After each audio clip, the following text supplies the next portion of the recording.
Chers élèves, bonjour. Merci de votre présence à la séance d'aujourd'hui. Comme vous le savez, chaque leçon de français commence toujours par la pensée du jour. Voici celle d'aujourd'hui.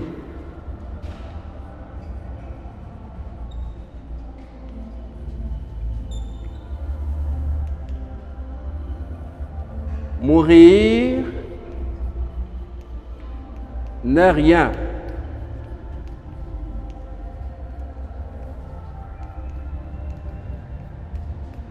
Mais vivre sans gloire et vaincu,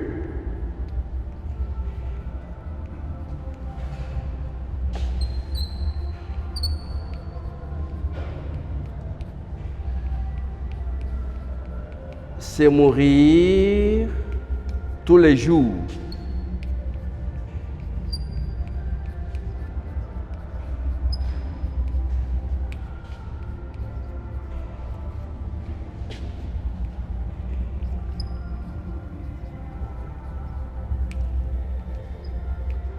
C'est signé Napoléon Bonaparte.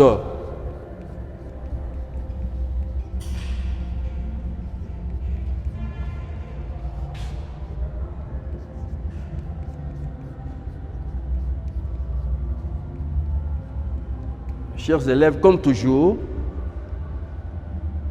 la pensée du jour constitue un défi qui a trois aspects. Premier aspect, il faut chercher à comprendre ce qui est dit. Deuxième aspect, il faut avoir les minimums d'informations sur l'auteur. Troisième défi, utiliser cette pensée selon les circonstances de la vie. Voilà. Nous tournons la page. Regardez.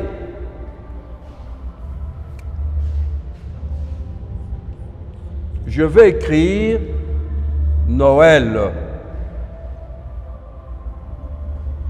Je vais écrire pique-nique.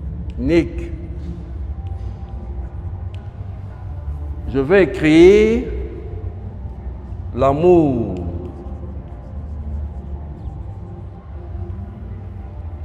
Je vais écrire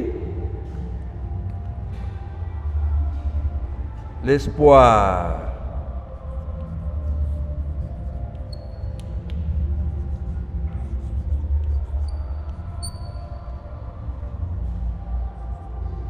Voilà. Observez comment j'écris ces mots. C'est bien écrit, le premier mot? Non. Qu'est-ce qui manque? Comment faut-il écrire? J'écris Noël et je mets ça. Très bien. Le deuxième mot, pique-nique. C'est quelle sorte de mot? C'est un mot composé. L'ai-je bien écrit? Non. Très bien. Corrigeons.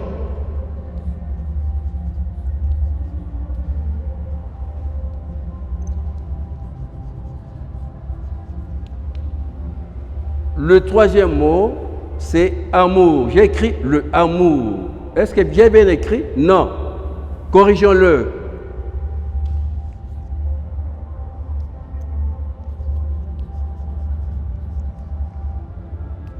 Et le quatrième, c'est l'espoir.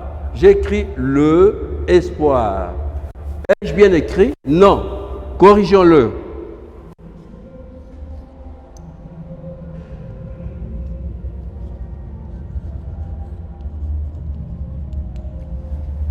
Qu'est-ce que j'ai fait?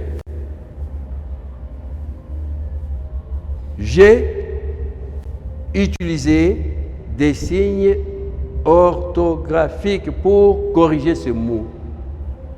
C'était ça le sujet de notre leçon de la fois passée. Quand vous prenez tous ces signes, l'ensemble des signes que j'ai mentionnés au tableau, leur rôle, c'est de nous permettre de prononcer correctement le mot et surtout d'écrire correctement. Parce que ici, j'aurais pu lire Noël. Pique-nique, c'est un mot composé. Les deux composantes doivent être unies ou séparées par un trait d'union. Amour, on ne peut pas dire le amour. Pourquoi? Parce que il y a rencontre de deux voyelles. On supprime la première et on met l'apostrophe. Ce qu'on appelle aussi élision. C'est le même cas pour espoir. Il y a deux qui se rencontrent, on élimine le E et on fait l'élision. La leçon d'aujourd'hui va porter sur les signes de ponctuation. Nous sommes toujours dans le registre des éléments du langage. Vous prenez votre cahier, vous notez français, orthographe,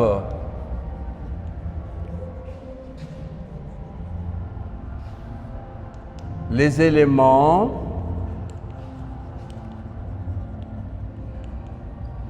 du langage. Et ici, c'est sous-tendu langage écrit.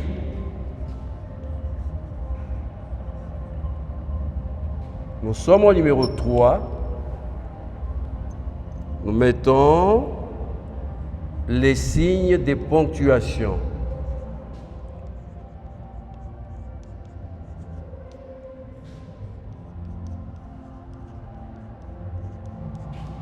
Alors, chers apprenants, chers élèves, retenez que les signes de ponctuation peuvent être comparés aux signaux routiers.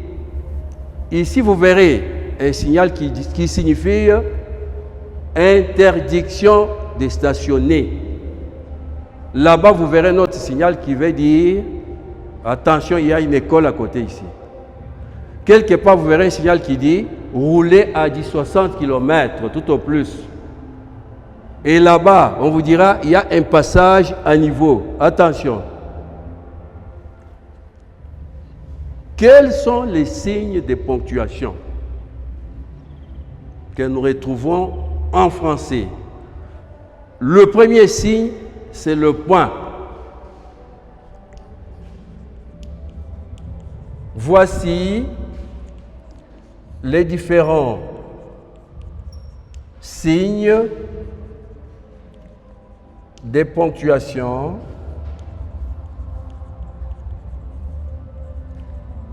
qui existent.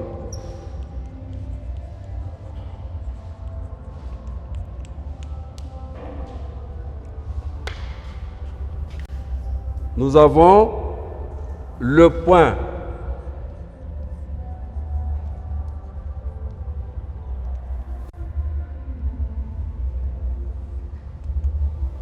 Regardez comment on représente les points. Les points se représentent comme ça. C'est un signe. Qu'est-ce qu'il signifie? Le point, on l'utilise pour montrer que la phrase est terminée. Le signe se met à la fin d'une phrase. Et qui dit fin d'une phrase, il dit pause. Lorsqu'on fait la dictée, le professeur dit point, vous n'allez pas écrire point. Le mot, vous allez mettre point, le signe. Deuxième signe. Nous avons le point virgule.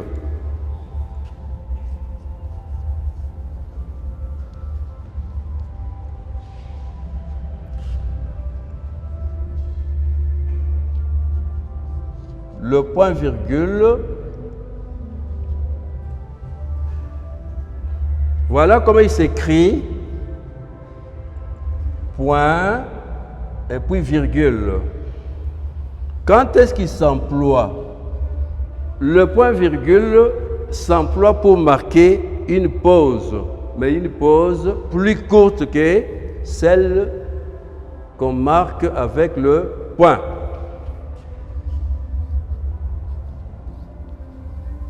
Le point virgule marque une pause moins longue qu'avec le point. On l'utilise aussi pour séparer deux propositions indépendantes, juxtaposées. Il est aussi utilisé pour séparer deux propositions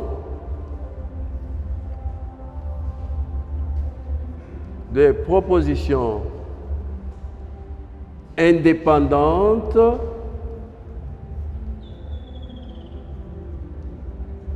juxtaposées.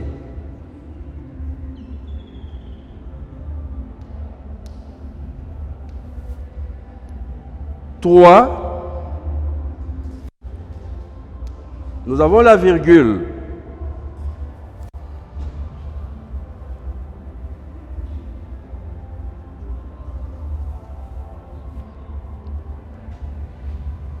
Voilà comment se présente la virgule.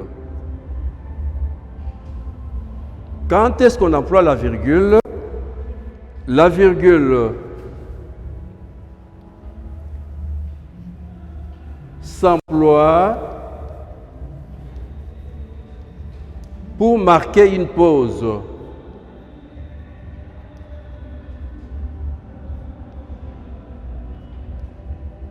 Marquer une pause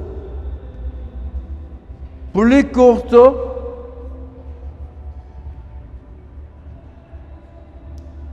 qu'avec le point et le point virgule.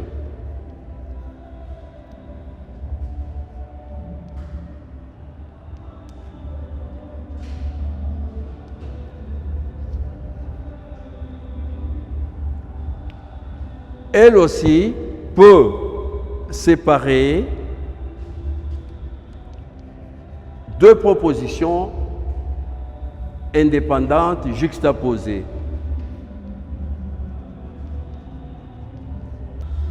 Et aussi, elle peut séparer les éléments d'une citation.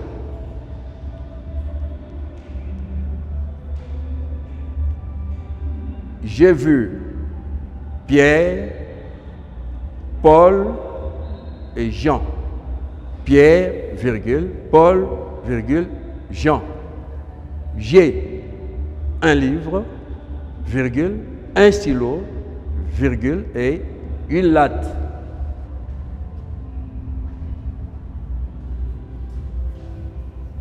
Elle peut séparer les termes d'une citation ou d'une énumération.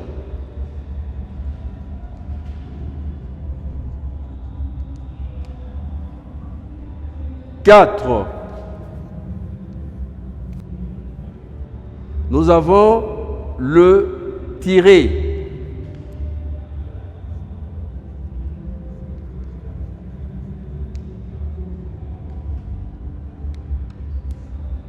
Voilà comment se présente le tiré. Attention, ici il faut une remarque. Pas de confusion entre le tiré et le trait d'union.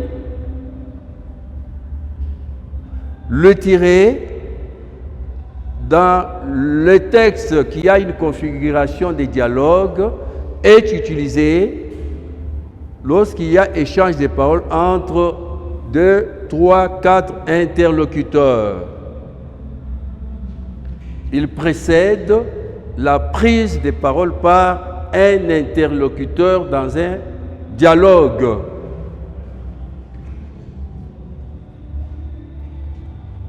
Les tirés et employés.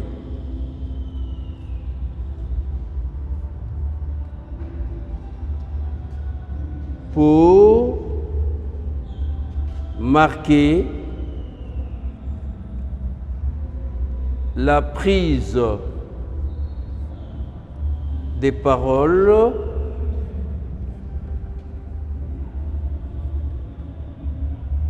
par un interlocuteur.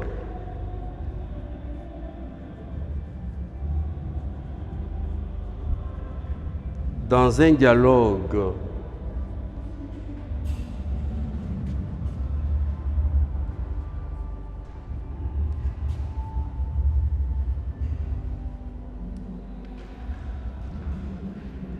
Cinq.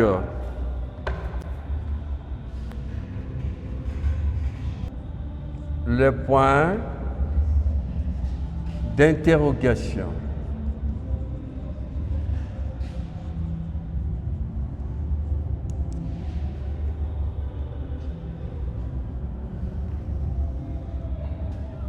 Voilà comment il se présente.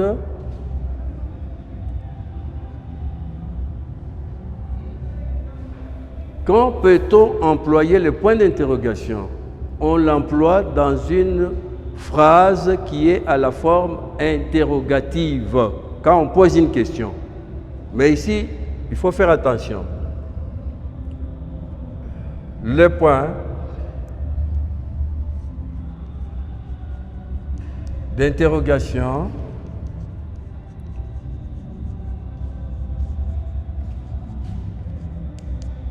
s'emploie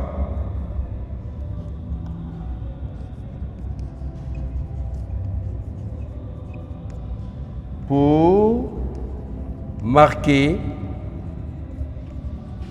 une interrogation.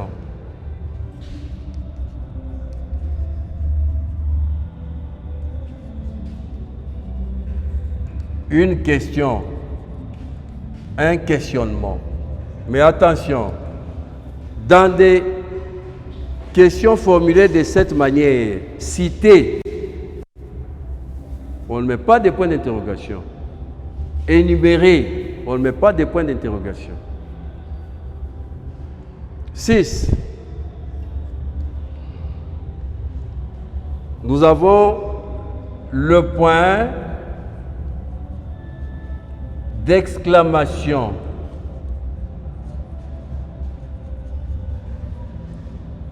Le point d'exclamation. Voilà comment il se présente.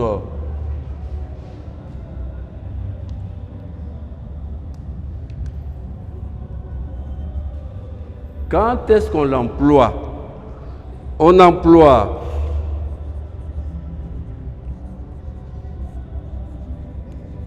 le point d'exclamation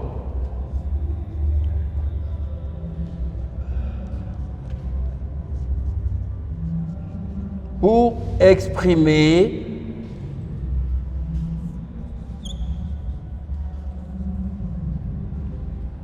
une émotion. Pour exprimer une émotion.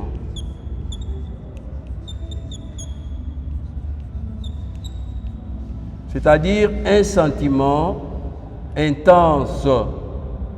Par exemple, la surprise. La surprise, la douleur,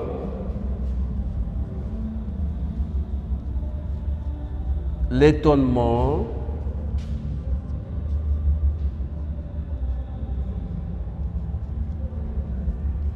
ainsi de suite.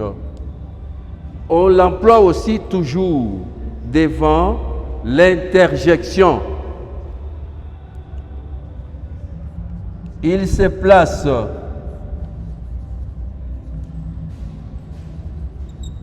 aussi bien après une interjection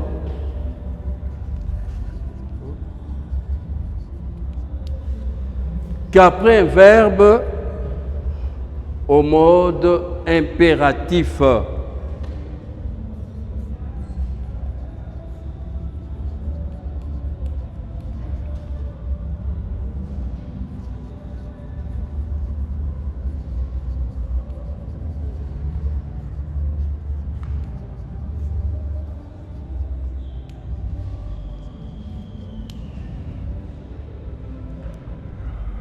Sept.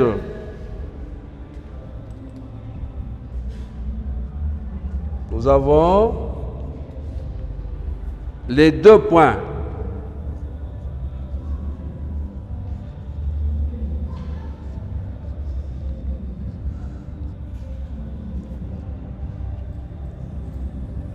Comment on représente les 2 points?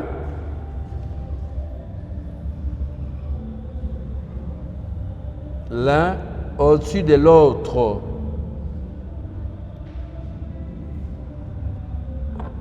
Quand est-ce qu'on peut utiliser les 2 points? Les 2 points introduisent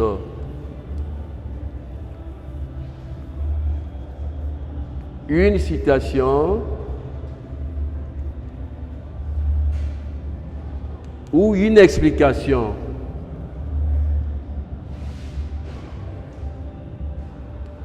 Nous sommes toujours à l'écrit. Vous pouvez dire, voici les gens que j'ai trouvés à l'école hier. 2 points, X, Y, Z. 8. Nous avons les points de suspension.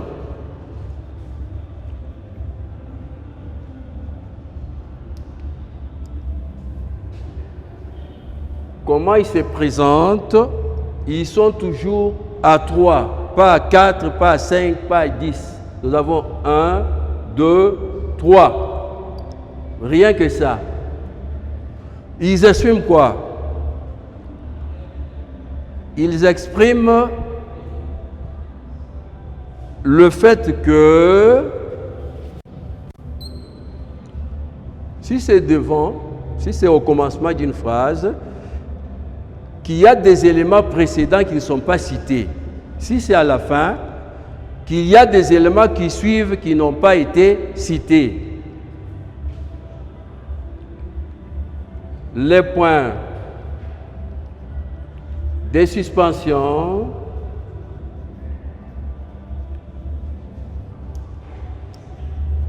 signifient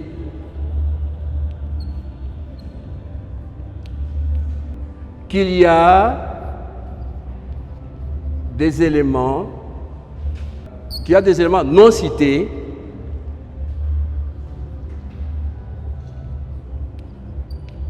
au début ou à la fin de la phrase.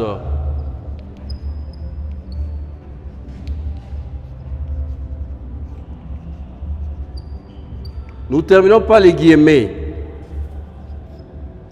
Les guillemets.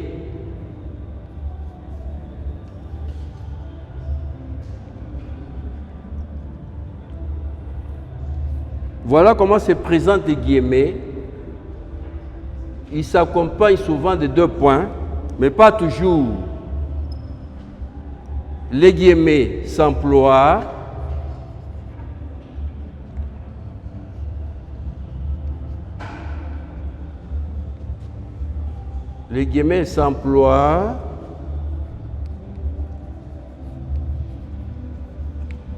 dans les discours directs. C'est-à-dire quand on reprend les paroles de quelqu'un telles qu'il les a prononcées. Papa a dit, va à l'école. On répète ces paroles-là, on met entre guillemets.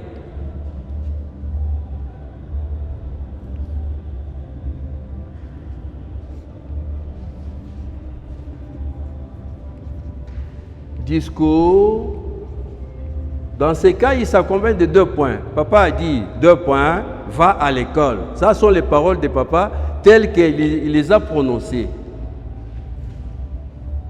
Mais il n'y a pas que ça. On peut les employer aussi pour mettre en exergue, en évidence, un terme. Par exemple, un mot sur lequel on insiste, on veut qu'il soit retenu, on le met entre guillemets.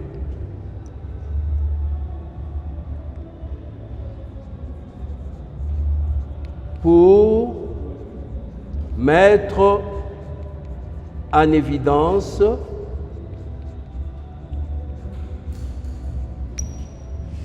un terme. On peut le faire aussi pour un mot qui n'est pas de la langue française. Voilà les 9 signes de ponctuation. Comme je vous l'ai dit tout à l'heure, les signes de ponctuation, c'est comme des signaux que nous trouvons sur la route, qui nous donnent la possibilité de nous exprimer correctement à l'écrit. Quand vous faites la dictée, le professeur dira point, double point, virgule, point d'interrogation, ainsi de suite. Vous n'allez pas mentionner l'orthographe, vous allez mettre les signes. Prenez votre cahier, nous allons terminer par un exercice. Vous allez ponctuer cette phrase. Exercice.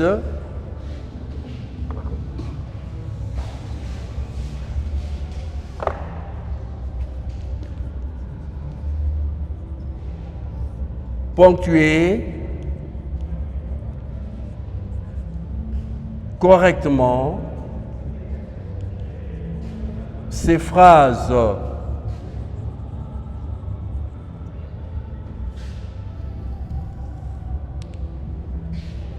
J'ai vu Paul, Pierre, Jean. 2, je pars, je reviens. 3, as-tu mangé? 4, quel hélas. Nous allons travailler. Première phrase, nous remarquons que la phrase n'est pas ponctuée. Alors, comme nous avons dit que elle sépare les éléments, la citation dans une phrase, nous allons corriger directement au lieu d'aller de l'autre côté. Nous mettons Paul, Pierre, Jean. Et à la fin, nous avons un point parce que la phrase est terminée. Ici, nous avons le cas de 2 propositions juxtaposées, indépendantes juxtaposées. Simple comme bonjour, nous mettons seulement une virgule. Au 3, nous avons une phrase qui a la forme interrogative. Nous allons chercher la ponctuation qui est adéquate. C'est point d'interrogation. As-tu mangé? Là, il faut monter le ton.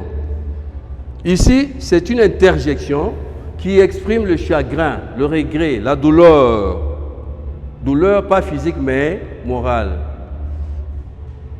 Il faut, c'est une émotion. Hélas.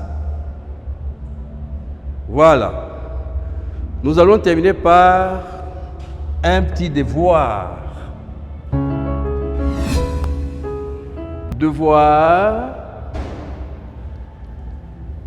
à domicile.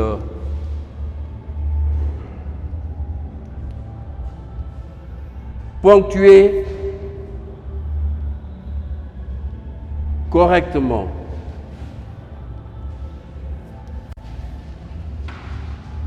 Ces structures phraséologiques.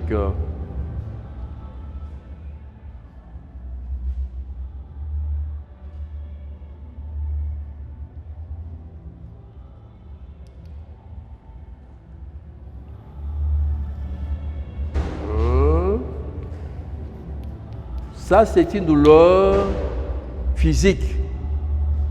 J'ai de la hey. 2.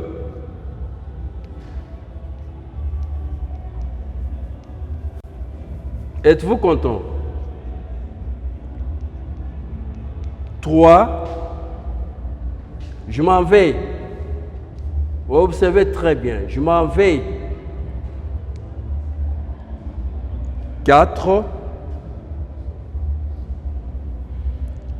Il y a un dialogue entre Pierre et Paul. Nous avons A et B. A. Il dit, comment t'appelles-tu?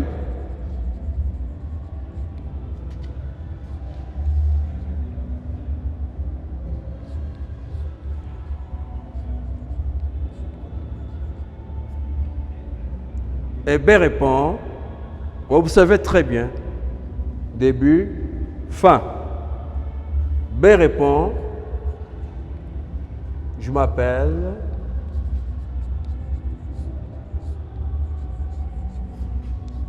Paulin. Regardez très bien, début et fin. Voilà. Je répète ce que j'ai dit au début. Les signes de ponctuation sont comme des signaux qu'on retrouve sur la route. À l'écrit, on les emploie. On vous dit ici c'est 60 km à l'heure, respectez. Là-bas, il y a une école. Là, un passage à niveau. Ici, il est interdit de stationner. Je ne peux pas dire j'ai vu Paul. Pierre. Jean. Non. Voilà. Comme toujours. Voilà mon numéro 081 77 16 855. À la prochaine occasion.